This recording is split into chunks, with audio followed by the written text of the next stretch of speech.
Jadi RUU ini yang sangat penting, sangat urgen bagi perempuan karena memang tidak ada sama sekali kata-kata bahwa RUU ini untuk menghalalkan LGBT, untuk membebaskan budaya free sex dan lain sebagainya, tidak.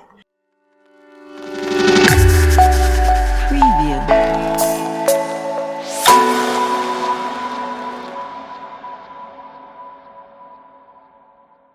Assalamualaikum warahmatullahi wabarakatuh. Selamat datang kembali di podcast Santri. Tentunya masih bersama saya Ajis. Dan hari ini di episode kali ini saya kedatangan seorang bintang tamu yang menurut saya pastinya akan menghadirkan obrolan yang kalau bahasanya Helmi Yahya itu daging semua begitu ya. Dan siapakah dia? Ini adalah Putriana. Iya. Assalamualaikum Kak Putri. Waalaikumsalam. Terima kasih sudah mengundang saya ke sini. Saya mau bilang dulu ini. Gitu. Terima kasih sudah hadir kok sudah disela duluan. Terima kasih sudah main-main ke podcast Santri. Iya, terima kasih juga. Karena saya lihat hasil dari podcast Santri itu menghasilkan jejak digital yang positif. Jadi agak senang ketika bisa diundang juga ke sini gitu. Alhamdulillah akhirnya ya saya memang terima kasih sih karena ya podcast Santri ini kan masih baru juga, baru sekitar 1 bulan jalan. Jadi ya kondisinya ya seperti inilah, seperti Kak Putri sendiri tahu kan. Jadi masih sangat berantakan, krunya juga masih agak amatiran biasa. Jadi banyak yang demikian. Jadi yang pertama nih seperti biasa sih, ini pertanyaan template banget dari podcast Santri. Jadi yang pertama tuh saya ingin tanya dulu, nyantrinya di mana nih? Kalau saya nyantri di Wali Songo Pontianak, angkatan tahun 2008, keluar 2011, maksudnya lulus dari SMA-nya ya. Betul. Tapi masih ngabdi di sana 4 tahun. Jadi keseluruhan di pondok itu 7 tahun. Di Wali Songo Pontianak, alamatnya di Kota Baru. Oh, Kota Baru. Itu berarti nyantri sekitar 7 tahun ya? Iya. Sejak SMA. Sejak SMA aliyahnya. Oh iya, gitu. Oke. Dan seperti biasa juga, pertanyaan kedua juga masih template juga sebetulnya. Jadi kasih cerita dulu lah. Satu saja cerita yang mungkin bisa dibilang berkesan, bisa jadi yang sedih, senang, atau biasa-biasa saja juga boleh. Pertama bahwa saat di pesantren itulah yang mengubah seluruh pikiran saya, mental saya, sehingga menjadi perempuan yang berani hingga saat ini. Karena di pesantren itu kan kita dilatih segala kesabaran. Betul. Jauh dari orang tua, kemudian makanan seadanya. Ya pokoknya mesti mandiri banget gitu ya. Kita nggak ada siapa-siapa di sana. Temen pun juga dia ya mandiri juga, mesti menjaga dirinya sendiri. Jadi itulah yang mengajarkan saya, yang merubah mental saya untuk menjadi perempuan yang pemberani gitu. Oke, siap. Jadi salah satu faktor yang menjadikan seorang Putriana menjadi seperti sekarang ya karena salah satunya juga karena pernah nyantri itu. Iya, ya. Pernah nyantri. Kita dididik untuk menjadi manusia yang tangguh lah. Betul. Ya memang pesantren itu ya nggak cowok nggak cewek kan, kira-kira memang begitu kan. Iya, benar. Oke, terima kasih untuk ceritanya. Kita lanjutlah diskusi tentang dunia yang Kak Putriana ini sekarang geluti. Untuk teman-teman yang tidak tahu, Putriana ini adalah aktivis perempuan. Ya. Aktivis perempuan, dan sudah ya kegiatan-kegiatan kesehari-hariannya ya tidak jauh dari situ ya. Iya, ya mengisi. Kalau misalnya ada organisasi-organisasi lain untuk mengisi materi ya saya datang. Di lapangan kan juga kerjaan saya itu tidak jauh dari perempuan juga, ibu-ibu perempuan yang saya ajarin untuk gimana supaya reproduksinya sehat, cara mengasuh anak dan lain sebagainya. Tidak jauh dari aktivitas perempuan gitu. Terus untuk kesibukan sehari-hari tadi apa aja tuh sekarang? Selain yang barusan diceritakan begitu. Pertama saya tetap menjalani hobi sebagai penulis, kemudian saya juga ya menjadi dosen, pengamen lah istilahnya ya, pengamen dari kampus ke kampus gitu ya, karena belum ini jadi saya baru dosen. dengar nih istilah pengamen dari kampus ke kampus. Ya karena belum jadi dosen tetap gitu ya. Iya. Kemudian ya ada menjadi pekerja sosial gitu. Oke, jadi aktivitas sebagai seorang aktivis perempuan ini adalah bagian dari aktivitas sosialnya berarti ya. Jadi gini, aktivis perempuan itu tidak sekedar dia ketika aktif di lembaga keorganisasian perempuan. Betul. Dia kalau misalnya aktif menulis tentang isu-isu perempuan, ya dia aktivis perempuan atau feminis gitu ya. Kemudian ketika dia banyak menolong perempuan, banyak memberikan pendidikan perempuan tentang isu-isu perempuan, misalnya nih ada tetangganya yang sedang dilanda pelecehan atau apa, dia bantu dengan sedetail-detailnya, dia juga disebut feminis atau aktivis perempuan gitu. Jadi apa ya? Tidak terbatas. Definisi dari aktivis perempuan itu sendiri tidak sekedar aktif di lembaga keperempuanan. Ketika dia menjadi penulis tentang isu-isu perempuan seperti Karlis Mardiasi misalnya, dia aktivis perempuan gitu. Kalau saya memang dulunya, ya sekarang juga memang kalau di lembaga perempuan sendiri dulunya itu di Kopri, Korps PMI Putri, dan sekarang masih di Fatayat NU Kalbar. Itu yang lembaga perempuannya. Oke, kalau yang lembaga ya, yang di organisasi ya. Iya, yang di organisasi. Tapi di luar itu kan juga tetap aktif kan menurut kalau di lapangan ya sebagai pekerja sosial yang mendampingi ibu-ibu, mengajarkan ibu-ibu bagaimana menjaga kesehatan reproduksi dan lain sebagainya gitu. Ya.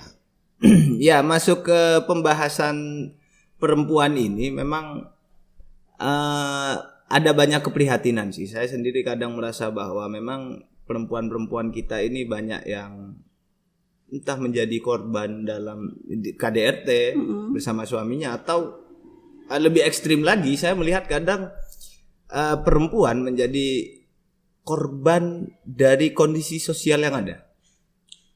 Semacam perempuan untuk apa gitu kuliah gitu loh. Toh pada akhirnya berakhir di apa itu, ada 3 sumur, dapur dan kasur begitu. Nah, sebetulnya yang ingin saya tanyakan nih, yang dibutuhkan perempuan itu apa begitu loh.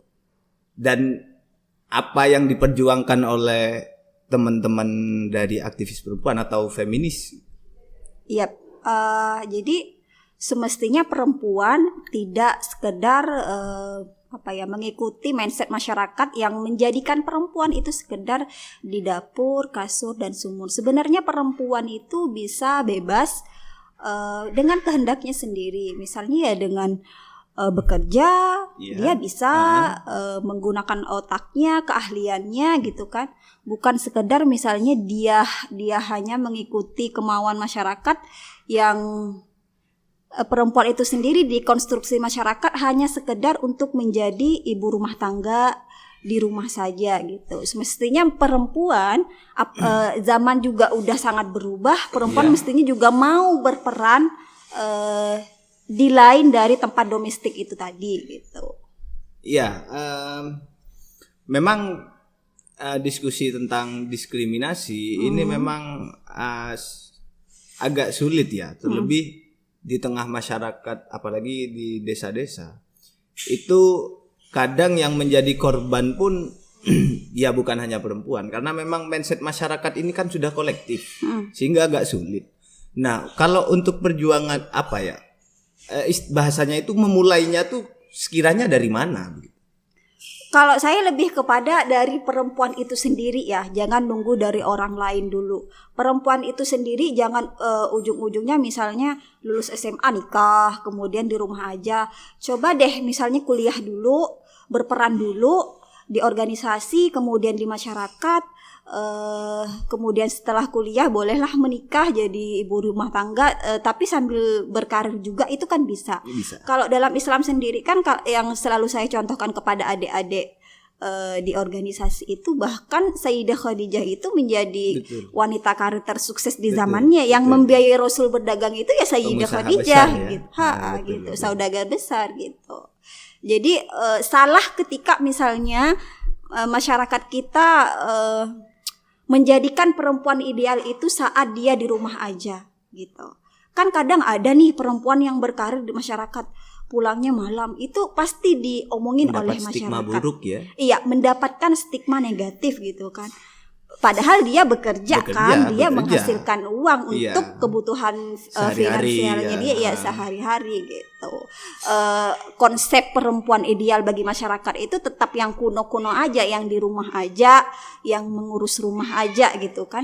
Padahal kalau di lingkaran sejarah Islam itu ya tidak begitu. Kalau misalnya saya sebut di Instagram saya itu kan di story itu, karena memang kalau di sosial media saya juga sering mengepost soal tentang edukasi tentang perempuan gitu ya. Misalnya di Sunni saja, Ahlus Sunnah wal Jamaah itu punya Sayyidah Aisyah yang disebut sebagai politisi cerdas. Beliau juga jadi istri yang baik, istri yang solehah bahkan kan. Kemudian di Syiah juga punya Fatimah Az-Zahra gitu kan, yang disebut dengan perempuan tegas gitu kan gitu. Iya, kalau masalah Sayyidah Aisyah itu saya sempat mengetahui tentang ribut-ribut lagunya itu. Saya nggak paham ketika itu, saya nggak paham apa sih yang diributkan sebetulnya. Tetapi memang ketika saya baca buku ini, ternyata mungkin ini.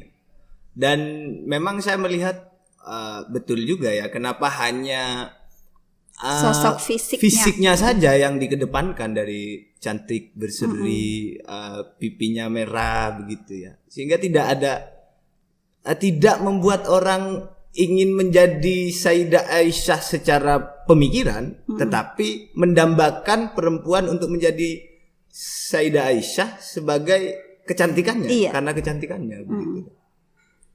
Ya, pada akhirnya memang waktu itu ketika ribut-ribut itu saya memang orang yang agak tidak peduli, agak cuek ya terhadap isu-isu, kecuali memang saya di situ dan saya merasa bisa untuk berkomentar begitu ya. Tapi kalau masalah perempuan ini sendiri, pernah nggak sih kepikiran sejak kapan sih kira-kira perempuan itu mendapatkan perilaku diskriminatif?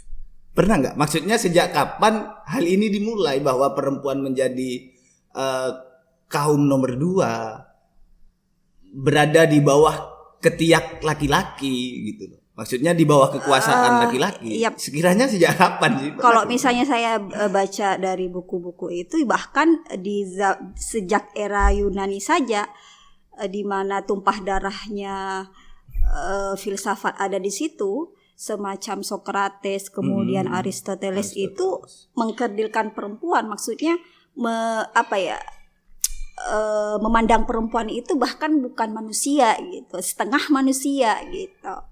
Jadi kayaknya sudah jauh daripada itu. Nah, makanya ketika Islam datang itu Islam sedikit demi sedikit memuliakan perempuan. Bayangkan ya kalau bahasanya Nasaruddin Umar itu, yang awalnya perempuan itu tidak dianggap apa-apa, bahkan hanya dianggap benda, bisa diwariskan, bisa menjadi rampasan perang, ketika lahir langsung dikuburkan. Tapi ketika Islam datang, Islam menganjurkan harus merayakan, harus memestakan ketika anak perempuan lahir. yaitu namanya akikah dengan satu Iya, kambing. betul. Itulah salah satu cara Islam memuliakan perempuan, menaikkan derajat perempuan. Selain daripada misalnya perempuan akhirnya boleh menjadi saksi, perempuan bisa mendapatkan warisan dan lain sebagainya gitu. Ya, memang tapi ini dulu supaya tidak memunculkan salah paham ya. Gender itu sendiri bagaimana gitu loh, Kak? Iya, banyak yang salah paham soal gender. Itu. Kadang gender diartikan perempuan karena memang gender sendiri identik dengan perempuan ya. Kalau pertama saya mau jelaskan soal seks dulu ya. Seks atau jenis kelamin. Kalau seks atau jenis kelamin itu kan tubuh kita. Tubuh kita antara laki-laki dan perempuan itu kan memang beda. Perempuan itu kan dikasih kayak rahim. Betul. Kemudian laki-laki dikasih dan lain sebagainya. Nanti kalau bisa di apa sih namanya? Soalnya kayak agak vulgar gitu ya. Tapi bagi aktivis perempuan atau feminis karena udah bacaannya udah ya begitu, jadi kayak biasa aja ngomong-ngomong sebetulnya soal memang biasa saja sih sebetulnya. Khawatirnya nanti penonton takutnya di komentar gitu ya. Ya gitu. Itu namanya seks atau jenis kelamin. Kalau gender itu di luar dari seks itu tadi. Jadi kalau seks atau jenis kelamin itu yang biologi atau fisiologi, yang berupa fisik. Kalau gender itu yang sosial dan budaya. Jadi yang gender itu adalah perilaku yang dikonstruksi oleh masyarakat, bagaimana perilaku perempuan sebaiknya dia menjadi perempuan seperti apa atau laki-laki seperti apa. Namanya nanti kelanjutannya itu kalau laki-laki itu perilakunya disebut maskulin, sementara perempuan feminin. Maskulin itu apa? Maskulin itu misalnya perempuan mesti jadi gagah, maco, bisa bekerja untuk cari nafkah dan lain sebagainya gitu kan. Enggak boleh nangis dan lain sebagainya. Sementara kalau feminim sendiri mesti lemah lembut, sopan santun, ya di rumah aja gitu kan. Itu gitu. Itu yang dinamakan gender. Makanya yang disebut dengan kesetaraan gender, gerakan kesetaraan gender untuk membebaskan dua hal ini agar perempuan juga bisa, misalnya kalau pemimpin itu kan identik dengan maskulin. Iya, betul. Kalau perempuan nggak bisa jadi pemimpin kan, kalau di feminim maksudnya di definisi feminim sendiri gitu kan. Tapi kalau yang gerakan kesetaraan gender untuk mendobrak hal itu, bahwa perempuan juga bisa menjadi pemimpin meskipun itu disebut area maskulin gitu. Apakah artinya bahwa maskulin dan feminim itu tidak identik dengan satu jenis kelamin saja? Tidak identik, maksudnya tidak identik itu begini. Mungkin kita secara stigma masyarakat akan mengatakan bahwa ya maskulin itu laki-laki, feminim itu perempuan. Untuk perempuan. Nah, apakah kemudian ini bisa di-mix gitu loh maksud saya? Sehingga saya bilang tadi tidak identik. Bisa digabung gitu. Ya bisa saja. Laki-laki kalau mau nangis ya boleh saja gitu kan. Dan itu kan juga akan memperbaiki sisi emosional laki-laki gitu kan, yang selama ini dipendam gitu kan. Kalau misalnya perempuan mau bekerja yang selama ini adalah perilakunya laki-laki, ya boleh saja gitu kan, karena itu untuk kebutuhan dia sehari-hari, untuk mendapatkan finansialnya dia gitu. Berarti kebutuhan finansial. Feminim dan maskulin ini merupakan sifat ya yang perilaku dia. Peran, kemudian kedudukan yang dibeda-bedakan oleh masyarakat gitu. Lalu yang diperjuangkan ini bagian yang mananya? Ya kebebasan, kesetaraan, tanpa sekat antara feminim dan maskulin. Selama ini kan laki-laki dan perempuan disekat nih. Laki-laki mesti di area maskulin aja, kemudian perempuan di feminim aja. Nah, yang diperjuangkan oleh kesetaraan gender adalah untuk menghilangkan sekat itu gitu. Atau bisa saja misalnya perempuan jadi pemimpin tapi dengan nilai-nilai feminim, ya nggak masalah gitu. Yang penting sama-sama punya hak begitu ya. Sama-sama punya hak, sama-sama punya kesempatan di peran yang mana aja, kedudukan yang mana aja. Jangan disekat-sekat karena perempuan misalnya orang sebut itu karena dia sopan santun, lemah lembut, lalu nggak boleh jadi presiden atau apa, karena presiden mesti tegas atau apa gitu kan. Itu yang nggak. Atau misalnya ada laki-laki yang mau jadi guru TK, kadang kan dianggap aneh karena laki-laki dianggap kasar atau apa, padahal bisa aja bisa kan. saja, bisa saja. Gitu. Dan ya saya punya lah beberapa kenalan yang laki-laki memang jadi guru TK dan memang menggemaskan mereka. Biasa dengan anak kecil gitu loh. Iya.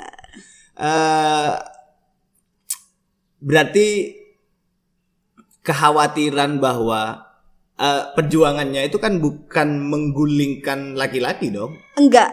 Jadi yang selalu saya katakan bahwa gerakan feminisme atau gerakan kesetaraan gender bukan untuk mendominasi laki-laki, tetapi meratakan hierarki. Selama ini kan laki-laki di atas, perempuan di bawah. Jadi dia mau meratakan hierarki agar setara gitu. Jadi bukan untuk supaya menurunkan laki-laki, tidak. menaikkan perempuan. Ya, selama ini kesalahpahamannya juga ada di situ, bahwa gerakan feminisme atau kesetaraan gender adalah untuk mendominasi laki-laki, padahal tidak. Dia adalah untuk menyetarakan. Setara itu gimana sih? Setara itu adalah hubungan yang harmonis, hubungan yang produktif gitu. Bukan hubungan yang berkuasa, yang dikuasai, atau yang mendominasi kemudian ada yang didiskriminasi. Gitu. Berarti laki-laki juga sebagai ya jenis kelamin tidak perlu khawatir ya. Enggak perlu khawatir dan enggak perlu curiga-curiga juga gitu kan. Tapi kalau masalah ini seberapa banyak sih teman-teman atau laki-laki yang ikut di gerakan feminisme gitu? Kalau akhir-akhir ini memang sudah banyak bermunculan penulis yang kita sebut sebagai feminis laki-laki ya. Kayak di Indonesia misalnya sudah banyak, kayak sudah ada Nasaruddin Umar, kemudian Syafiq Hasim, kemudian Komarudin Hidayat yang menulis tentang perempuan ya. Kemudian ada Kiai Hussein Muhammad dan lain sebagainya. Memang udah banyak bermunculan feminis laki-laki. Kenapa? Karena memang kesetaraan gender ini, perempuan yang termarginalkan ini ternyata dilihat laki-laki sebagai hal yang sebagai hal yang perempuan ternyata sangat tersakiti di posisi ini gitu. Akhirnya mereka iba gitu. Tapi kalau di dunia Islam sendiri feminis yang pertama kali muncul itu bahkan dari laki-laki juga, namanya Qasim Amin. Jadi feminis muslim pertama itu datangnya dari laki-laki. Beliau juga disebut sebagai bapak feminisme Arab. Feminisme muslim pertama dia dari Mesir, yaitu tadi namanya Qasim Amin. Dan itu yang saya teliti waktu di tesis selalu. Saya milih Qasim Amin karena saya suka aja ternyata yang selama ini dituduhkan orang-orang bahwa feminisme itu hanya berangkat dari teori-teorinya Barat, ternyata enggak. Di Islam sendiri sudah ada sejak dulu, dan dia sejaman dengan Kartini, dan dia bahkan datangnya dari laki-laki gitu. Ya, ya memang agak rumit sih. Saya juga menguraikan kadang juga ada agak gagal paham juga begitu ya. Iya. Tetapi kalau di Indonesia sendiri itu kan memang saya pernah baca juga bukunya, saya lupa, tetapi dia itu membahas bagaimana Bung Karno melalui bukunya Sarinah juga ya, Bung Karno sangat pro dengan gerakan perempuan begitu kan, dan tidak anti begitu loh dengan perempuan gitu. Ya. Pada kemudian ketika ini ditarik dengan hampir rata-rata ya, saya melihat bahwa para pejuang perempuan ini setuju dengan RUU PKS. Apa sih urgensinya sebetulnya nih? Saya ingin tanya dulu karena ini sangat simpang siur ya. Ada orang bilang bahwa RUU PKS ini RUU yang akan melegalkan zina, pro LGBT dan free sex. Nah, sebetulnya apa sih yang pertama nih urgensinya RUU PKS ini apa gitu? Pertama gini, belum ada payung hukum untuk perempuan yang misalnya dia dikenai pelecehan, pencabulan, pemerkosaan dan lain sebagainya. Maka payung hukum dalam RUU PKS ini sangat penting agar perempuan nantinya terlindungi. Selama ini kan untuk menjaga moral atau melindungi perempuan dari kekerasan hanya mengatur perempuan saja. Misalnya perempuan di rumah saja deh, atau misalnya pakai jilbab deh, biar lekuk tubuhnya nggak kelihatan. Padahal biang kerok utamanya itu adalah pikiran laki-laki yang menganggap laki-laki sekedar objek seksual. Menganggap perempuan sekedar objek seksual, bukan manusia yang seutuhnya, manusia yang sempurna. Coba kalau kita perhatikan misalnya perempuan yang sudah berjilbab, dia masih banyak dilecehin, dia masih banyak mendapatkan kekerasan seksual kok. Atau anak kecil perempuan, dia lekuk tubuhnya belum terbentuk, tapi banyak anak-anak kecil ini mendapatkan pelecehan, pencabulan, kekerasan dan lain sebagainya. Artinya bahwa memang dari perilakunya laki-laki sendiri yang mesti diperbaiki, bukan perempuannya saja yang mesti diatur supaya perempuan di rumah aja, atau misalnya perempuan menutup tubuhnya dan lain sebagainya. Atau misalnya ketika terjadi kekerasan seksual terhadap perempuan, pasti perempuan yang disalahkan, yang kemudian dijadikan yang diberikan stigma negatif oleh intinya masyarakat. Salah lah yang dihukumi kamu saja gitu loh. Yang semestinya dia dijadikan korban malah dia jadi pelaku. Iya, seakan-akan dia yang memancing, yang menggoda duluan gitu kepada laki-laki. Padahal perilaku laki-lakinya sendiri yang hanya menganggap perempuan sekedar objek seksual. Maka RUU PKS ini ada untuk efek jera bagi laki-laki yang dia melakukan kekerasan seksual terhadap perempuan dan anak juga. Iya, jadi RUU ini yang sangat penting, sangat urgen bagi perempuan, karena memang kalau kita lihat laporan Komnas Perempuan itu semakin tahun itu budaya kekerasan seksual itu semakin meningkat gitu.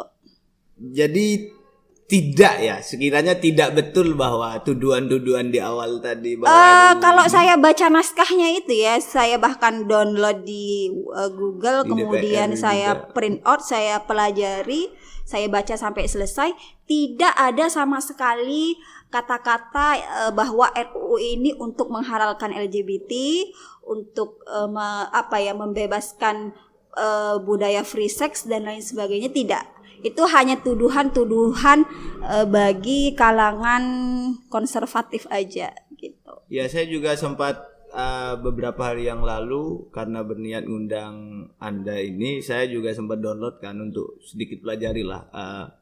Sempat juga baca artikel di Komnas Perempuan kalau nggak salah. Itu memang yang salah satu yang penting itu adalah karena di KUHP itu kan hanya ada 2 klasifikasi, hanya ada pemerkosaan dan pencabulan. Sementara pencabulan secara definisi ini harus ada pembuahan kalau tidak salah, sehingga ketika tidak ada sperma masuk, itu tidak bisa dikatakan pencabulan, sehingga agak sulit untuk memasukkan seseorang sebagai tersangka pencabulan begitu. Sementara pemerkosaan rasanya kurang cukup tidak cukup lah kalau untuk pelecehan umum seperti itu. Benar-benar. Sehingga memang penting begitu penting untuk mengesahkan RUU ini dengan segera. Dan sepertinya tidak tahu juga ini DPR nanti gimana ini. Kemarin banyak berita-berita yang terlalu sulit materinya atau apa. Memang sudah dikeluarin, tapi semoga di tahun 2021 dimasukkan lagi.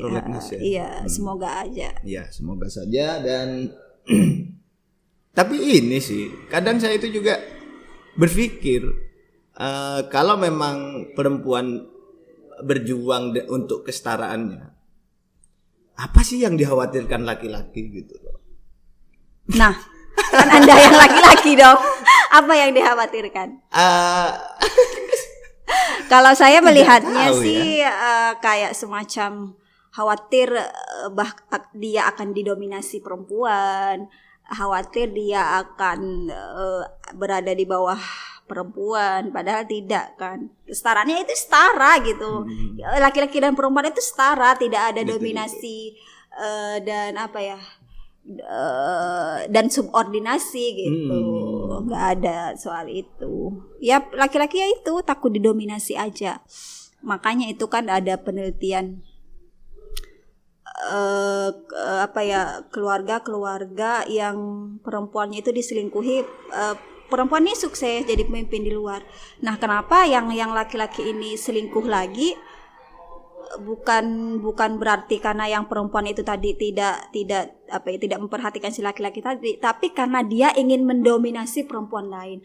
Karena di rumah tangga dia itu kayak semacam dia merasa belum mendominasi yang perempuan istri sahnya tadi gitu. Dia selingkuhnya dimotivasi oleh bahwa dia ingin mendominasi perempuan lain. Karena pikirannya sudah dikonstruksi bahwa laki-laki ya di atas perempuan gitu kan. Tapi saya punya satu pertanyaan yang cukup bagi saya kayaknya penting. Sejauh yang saya tahu, tolong dikoreksi kalau salah ya. Para feminis ini tidak suka dipoligami, bahkan tidak setuju lah ya dipoligami.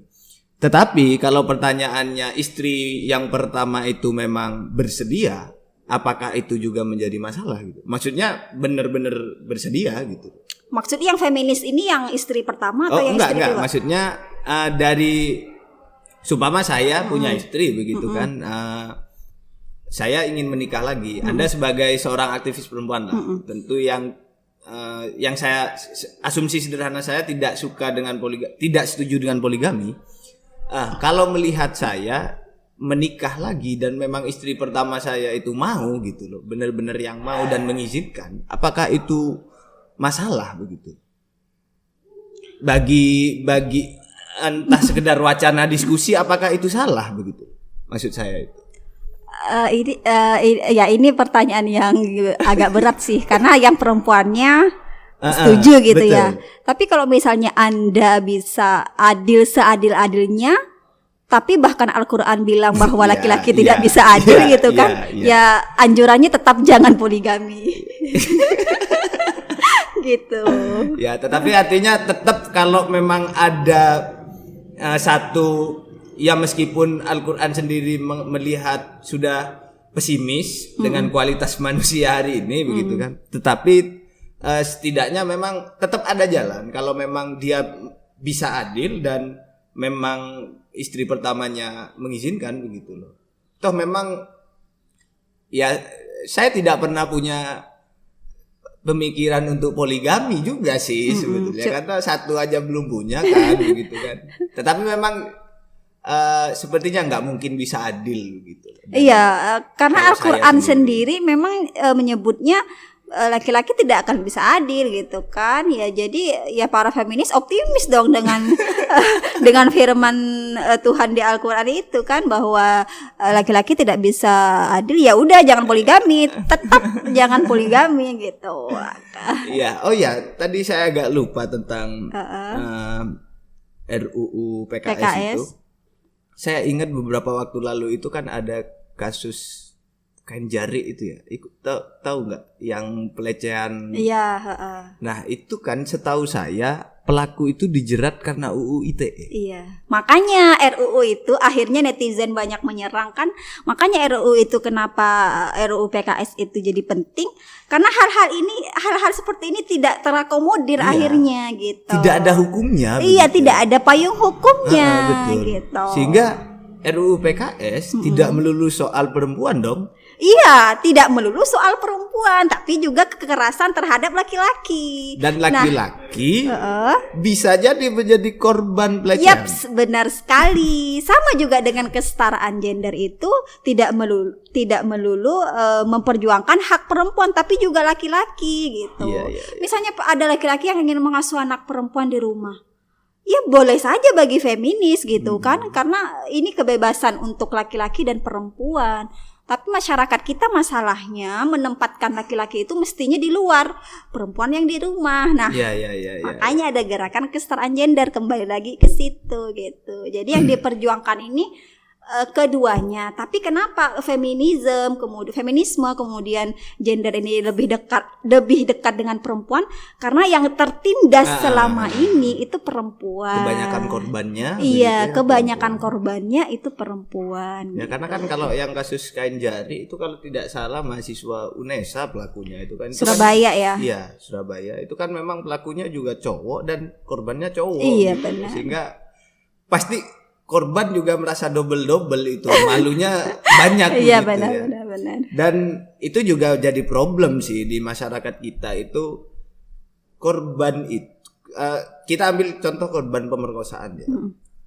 Memang kadang saya bingung juga karena konstruksi masyarakat sudah terlanjur tertanam begitu loh. Korban itu mau tidak mau harus mengakui dan bercerita bahkan melaporkan begitu kan. Tetapi satu sisi korban juga khawatir keluarganya malu. Iya, identitasnya terbongkar. Identitasnya gitu kan. terbongkar dan ya itu gimana? Ya makanya laporan-laporan di Komnas Perempuan itu selalu menyebutkan ini adalah fenomena gunung es. Misalnya kasus pemerkosaan memang meningkat, tapi sebenarnya lebih banyak dari itu karena banyak korban yang tidak mau melaporkan, khawatir akan identitasnya terbongkar gitu. Tapi sebaiknya kalau misalnya ada korban kekerasan seksual sebaiknya melaporkan sih agar ada efek jera bagi pelaku gitu sih. Ketika tidak punya rasa aman gimana? Oke lah sebaiknya melaporkan, tetapi kalau kemudian saya korban, kemudian saya berpikir aduh gimana nanti ya kalau ketahuan orang saya itu gimana gitu loh. Maksudnya ya tadi itu kembali ke tadi identitasnya gimana gitu. Karena kalau tersebar ya malu gitu kan. Ya. Padahal saya korban, kenapa kok saya bisa malu begitu loh? Iya, itulah masyarakat kita yang terkadang menganggap negatif terhadap korban gitu. Padahal dia korban semestinya ya biasa saja ya, namanya gitu korban ya harusnya korban. Kita memberikan simpati begitu ya, bukan simpati malah benar. Bukan malah stigma negatif terhadap korban gitu ya, sama kayak yang terkena COVID misalnya. Iya betul ya karena sudah sangat liar sekali. Iya gitu. Iya. Terus ini ya ngomongin COVID barusan, gimana kegiatan pasca COVID ini? Kebanyakan di rumah baca-baca buku yang sudah terbaca, nulis. Makanya ini adalah hasil dari saya ada di rumah, kemudian punya ide untuk ngumpulin esai-esai yang lalu saya cari ke web mana-mana karena memang tersebar ini sih kayak semacam di Santri News, kemudian ya di blog pribadi saya yang udah lupa passwordnya waktu itu. Ya tinggal dicoba. Alhamdulillah akhirnya ingat lagi, kemudian ya ada tambahan tulisan esai. Jadi ini hasil dari produk COVID. Karena saya punya kesempatan banyak di rumah, akhirnya ya punya ide untuk ngumpulin tulisan dan jadilah buku gitu. Jadi ini sudah dijual ya? Sudah, ini udah cetakan kedua. Oh, sudah cetakan kedua. Untuk teman-teman, jadi ini adalah buku karya dari Kak Putriana. Jadi judulnya itu membincang eksistensi perempuan ya. Bisa didapatkan di mana nih bukunya nih? Kalau ada yang mau beli gitu. Ya, bisa langsung ke IG-nya Inggang Media penerbitnya atau langsung ke saya juga bisa. Di IG saya Putriana Kalbar. Putriana Kalbar. Harganya? 50.000 aja. 50.000. Jadi ini adalah kumpulan esai tentang isu-isu perempuan. Banyak saya di sini menulis tentang misalnya perempuan yang terjebak dengan standar kecantikan. Betul. Yep. Ya. Kemudian hari Kartini yang dilaksanakan dengan hanya berkebaya itu saya kritisi. Hari Perempuan yang idenya tidak sampai begitu ya. Maksudnya? Idenya Kartini tidak sampai, hanya bajunya saja yang sampai. Hanya bajunya saja yang sampai ke generasi hari ini. Kemudian Hari Ibu yang hanya dirayakan dengan memberi bunga ke ibu, itu saya kritisi juga. Iya, betul. Dan ya masih banyak lagi sih. Ya, ini bagus sih. Bukunya saya sudah baca, karena memang saya mau ngundang, kemarin juga mau beli karena memang berniat ngundang Putriana, jadi saya beli, saya baca sebelum ngobrol lah, biar saya in dengan pembicaraan lah, gitu begitu. ya. Tapi memang overall ya saya setuju dengan isinya. Memang ada banyak diskriminasi terhadap perempuan. Saya juga melihat fenomena masyarakat di sekitar saya itu ya memang bahkan baru-baru ini pernah mendengar juga kabar tentang KDRT. Ya begitulah. Sepertinya lebih baik tidak dibicarakan karena memang sangat kasihan. Iya. Ya, kasihan dengan korban. Ya, itu ya teman-teman, kalau yang mau beli bukunya bisa dicek di Enggang Media, ada Twitter sama Facebook, atau nanti saya kasih link di deskripsi ya. Untuk yang di YouTube, yang nontonnya di YouTube. Kalau di Spotify, dengerinnya di Spotify sepertinya nggak bisa. Jadi bisa langsung meluncur ke Enggang Media. Oke, terakhir nih. Yap. Ada apa sih yang ingin disampaikan lah kepada perempuan kita? Kalau saya sih untuk perempuan, untuk semua kaum perempuan khususnya yang di Kalimantan Barat, tetap semangat menjadi perempuan tangguh, jangan terjebak dengan sekat-sekat yang dikonstruk oleh masyarakat, harus menjadi perempuan yang bisa berperan dimanapun, kemudian jangan terjebak dengan standar kecantikan terutama. Saya paling menolak itu ya. Karena hari ini saya lihat apalagi di media sosial, perempuan hanya berlomba-lomba gonta-ganti pakaian, kemudian gonta-ganti kosmetik barangkali, kemudian TikTokan juga. Yang bagi saya itu membuang-buang waktu perempuan yang semestinya bisa digunakan untuk belajar, membaca ataupun menulis gitu. Tapi sedikit saja ya. Nanti sebelum dilanjutkan, saya juga ingin sedikit protes juga sama Kak Putriana tadi. Sejak awal sih, bukan protes yang, tetapi kan begini. Saya tahu bahwa Anda ini punya kegiatan yang mulia begitu ya. Tetapi ketika Anda tidak bisa mengikuti tren untuk menjadi trending, kan pesan Anda hanya tersampaikan ke sedikit orang saja. Maksudnya gimana itu? Ya tren sosial media seumpama ya. Tren sosial media itu ya yang dijual memang ya kecantikan, keseksian. Bukan saya mendorong Anda ke sana. Ya. Tetapi bagaimana Anda menyiasati ini supaya pesannya lebih luas begitu loh. Karena ketika Anda dengan jalan yang biasa-biasa saja, maka pesan itu hanya tersampaikan kepada segelintir orang gitu loh. Enggak sampai ke banyak orang. Kalau yang viral-viral itu kan ya karena kan memang ada trennya, mengikuti tren. Enggak sih, saya enggak suka yang seperti itu. Masa saya karena hanya ingin trending aja mesti pakaian seksi, berlomba-lomba untuk berpakaian yang seperti itu gitu kan. Enggak sih, saya enggak perlu trending, yang penting meskipun pesan saya tersampaikannya kepada segelintir orang ya enggak masalah. Itu sih gimana ya? Karena memang iya masyarakat kita melihatnya perempuan itu sekedar yang cantik dilihat dari fisik. Akhirnya perempuan yang fenomenal di media sosial yang cantik-cantik saja kan. Ya itulah mindset yang salah bagi saya, karena perempuan juga punya otak dan keahlian. Itulah yang mesti dipakai perempuan. Kayak misalnya contohnya Najwa Shihab, keren, tren, enggak mesti berlomba-lomba dalam hal kecantikan, keseksian, enggak gitu. Ya maksud saya itu ya memang mencoba memberikan bertanya opsi sih sekiranya pesan baik ini bagaimana caranya supaya bisa bersaing dengan yang viral gitu loh. Enggak tren sih. yang viral gitu. Enggak mesti bersaing sih, cukup memberikan jejak digital yang positif itu saja sudah sudah baik bagi saya. Enggak mesti menanding yang viral-viral dengan yang tiktokan itu enggak. Ya. Saya prinsipnya itu. Ya, sangat menarik sekali. Mungkin masih ada yang ingin disampaikan lagi? Mungkin Udah. tadi agak kepotong mungkin seperti itu. Tadi kepotongnya di mana? Ya, pesan kepada Oh perempuan-perempuan. iya, ya itu aja sih, perempuan jangan sampai terjebak dengan budaya hari ini yang sekedar berlomba-lomba di media sosial.